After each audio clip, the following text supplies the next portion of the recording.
குருவே சரணம், குருவே துணை. இறைபக்தி டிவி பார்வையாளர்களுக்கு என்னுடைய வணக்கம். நம்ம நிறைய தாந்திரிக பரிகாரங்கள் எளிமையாக நம்ம காரியம் சாதிக்கக்கூடிய தாந்திரிக விதிகள் எல்லாம் தொடர்ந்து பதிவு பண்றோம்.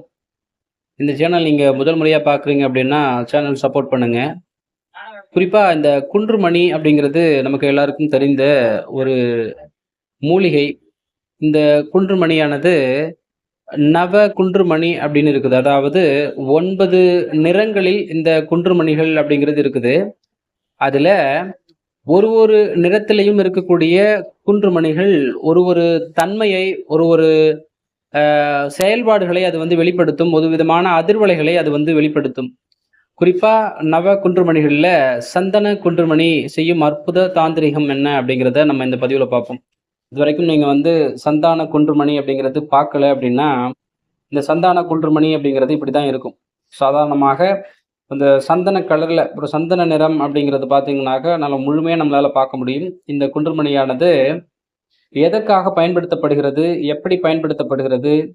இது எங்க கிடைக்கும்? இல்ல இது உங்களுக்கு கிடைக்கல அப்படின்னா, நம்மட்ட இருக்குது. அது நீங்களே வாங்கிக்கலாம். ரொம்ப குறைவான ஒரு பணம் குடுத்து நீங்க வாங்கிக்கிற மாதிரி வசதி வந்து உங்க கொரியர் மூலமா வாங்கிக்கிற மாதிரி, உங்களுக்கு வந்து வசதி நம்ம செஞ்சு வச்சிருக்கோம். குறிப்பா இது எப்படி பயன்படுத்தணும்? எப்படி பயன்படுத்தும் பொழுது, இது நமக்கு வந்து இதனுடைய பலன் வந்து நம்ம அனுபவிக்க முடியும் அப்படின்னு நம்ம தெரிஞ்சுக்கணும். முதல்ல சந்தானம் அப்படிங்கிறது என்ன அப்படின்னா, நம்ம ஜோதிட ஜோதிட சாஸ்திரத்துல மகேந்திர பொருத்தம் அப்படின்னு சொல்லக்கூடிய சந்தான பாக்கியம். குழந்தை இல்லாத தம்பதிகள் இருக்காங்க இல்லையா? குழந்தை இல்லாத தம்பதிகள் இந்த குன்றுமணியை பயன்படுத்தி திருமணமான தம்பதிகள் ஒரு திருமணத்துல சந்தான பொருத்தம் என்று சொல்லக்கூடிய மகேந்திர பொருத்தம் இல்லாமல் திருமணமாகி நட்சத்திர பொருத்தங்கள்ல எங்களுக்கு திருமணத்துல இன்னும் குழந்தை பாக்கியம் உண்டாகல அப்படிங்கக்கூடியவர்கள் இதை பயன்படுத்தலாம். முதல்ல அவங்க எப்படி பயன்படுத்தணும் அப்படின்னு நான் வந்து சொல்றேன்.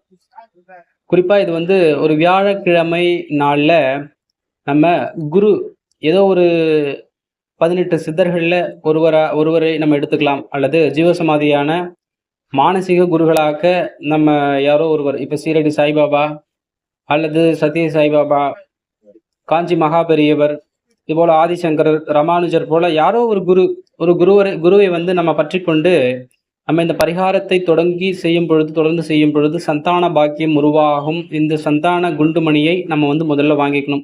வளர்பிறையில் வரக்கூடிய வியாழக்கிழமை நாளில நம்ம இதை செய்ய ஆரம்பிச்சு சரியா 30 குன்றுமணிகள் 30 30 குன்றுமணிகள் நம்ம வந்து வாங்கிக்கணும். இது வாங்கி கொண்டு ஒரு வளர்பிறை வியாழக்கிழமை நாள்ல நீங்க எந்த மாதத்தில் வேண்டுமானாலும் செய்யலாம்.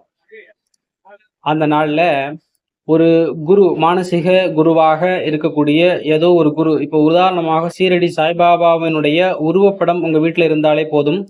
அந்த உருவப்படத்துல நீங்க 30 குண்டுமணிகளை சாதாரணமாக நெய் தீபம் ஏற்றி அந்த நெய் தீபத்துல அந்த நெய்யில இந்த 30 குன்றுமணிகளையும் ஒவ்வொன்றாக அதுல போடணும். ஒவ்வொன்றும் போடும் பொழுது உங்களுக்கு இஷ்ட தெய்வமாக இருக்கக்கூடிய, குலதெய்வமாக இருக்கக்கூடிய தெய்வங்களை மனதார வேண்டிக் கொண்டு உங்களுக்கு ஒரு சந்தான பாக்கியம் கிடைத்து விட்டது, எனக்கு குழந்தை பாக்கியம் கிடைச்சிருச்சு, எனக்கு கரு உருவாகிடுச்சு, நான் ரொம்ப மகிழ்ச்சியா இருக்கிறேன் அப்படிங்கிற மாதிரி ரொம்ப மிக்க மகிழ்ச்சியோட இதுல ஒவ்வொரு குன்றுமணிகளையும் 30 குன்றுமணிகளையும் அந்த தீபத்துல, அந்த நெய் தீபத்துல ஒன்று ஒன்றா நீங்க போடணும்.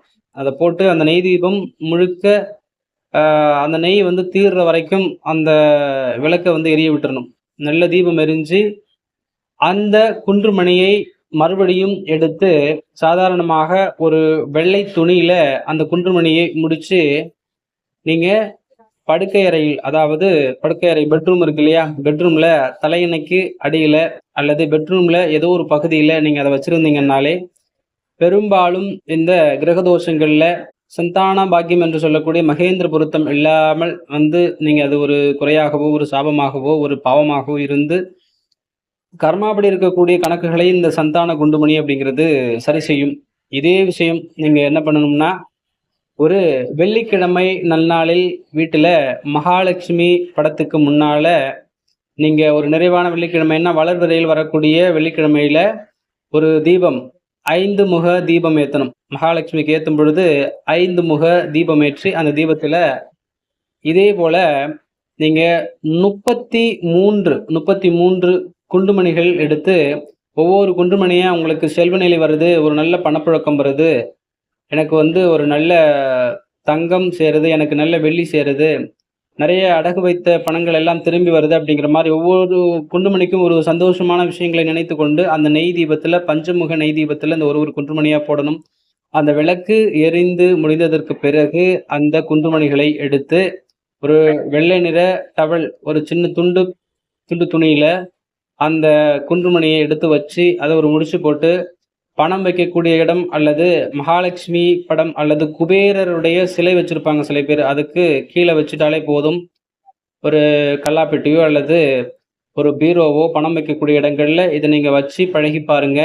ஒரு செல்வ நிலை உயர்வது உங்களால் பார்க்க முடியும் அப்படின்னும், நெறைய இந்த நவ குன்றுமணிகள்ல சந்தான குன்றுமணி செல்வ வளர்ச்சிக்காகவும், ஒரு சந்தான பாக்கியத்திற்காகவும் பயன்படுத்தக்கூடிய சூட்சுமங்கள் நம்ம இந்த பதிவுல போடுறோம்.